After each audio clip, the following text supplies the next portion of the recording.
আমি সাকিব আল হাসান। একটি সুখবর নিয়ে এসেছি আপনাদের জন্য। যেসব দেশের আলোচিত ব্যক্তি হাসনাত আবদুল্লাহ এর কর্মকাণ্ড নিয়ে এবার মুখ খুলছেন বাংলাদেশের তারকা অলরাউন্ডার সাকিব আল হাসান।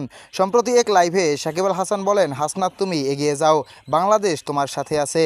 সাকিব আরও বলেন, বর্তমান সময়ে দেশের যারা ভালো কাজ করছে এবং অন্যায়ের বিরুদ্ধে কথা বলছে তাদের পাশে থাকা সবার দায়িত্ব। তিনি মনে করেন সাহসিকতার সঙ্গে কাজ করলে পরিবর্তন আসবেই।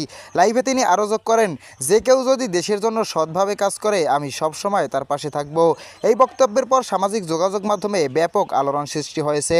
অনেকে সাকিবের এই মন্তব্যকে সমর্থন জানিয়ে বলছেন, দেশের জন্য ইতিবাচক কাজের স্বীকৃতি পাওয়া উচিত। তবে কিছু মানুষ আবার মনে করছেন, জনপ্রিয় ব্যক্তিদের এ ধরনের মন্তব্য আরও সংযত হওয়া দরকার। সব মিলিয়ে হাসনাত আবদুল্লাহকে ঘিরে চলমান আলোচনায় সাকিব আল হাসানের এই মন্তব্য নতুন করে বিতর্ক ও আগ্রহ তৈরি করছে। প্রিয় দর্শক, হাসনাত আবদুল্লাহর প্রতি সাকিব আল হাসানের এমন বক্তব্যের পর আপনার কি মতামত? বেসরকারি কমেন্ট করে জানিয়ে দিন বিশ্ববিদ্যালয় নিয়ে আমাদের কমেন্ট আয়োজন করতে বক্সে। যাচ্ছে